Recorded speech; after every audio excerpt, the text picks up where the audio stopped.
Hey friends! Welcome to another video. Update muli tayo ha mas the exchange rate here in Saudi Real to Philippine Peso as of November 24, 2023. So para sa mga kababayan natin na nais magpadala ng pera sa Pilipinas at nais malaman kung magkano ang ating update exchange rate ngayong araw ng Friday, November 24, 2023. Siyempre mga friends, through STC pa rin po ito. Magkakaiba po ang palitan ng bawat bangko pero konti lang po ang difference noon.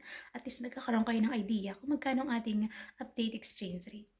Update natin mga friends, 1 real equivalent ng 14.67 pesos. Bumaba po muli ang ating exchange rate.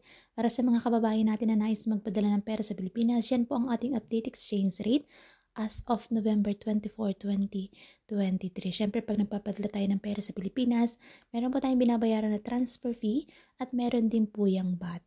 Lagi pa rin po nating tandaan at lagi kong paalala para sa bawat isa sa atin na matuto tayong mag-ipon, magtipid at matutong mag-invest. Kasi nga hindi habang buhay ay nasa ibang bansa tayo at hindi habang buhay ay malakas ang ating katawan. Kaya matuto tayong mag-ipon para sa ating future.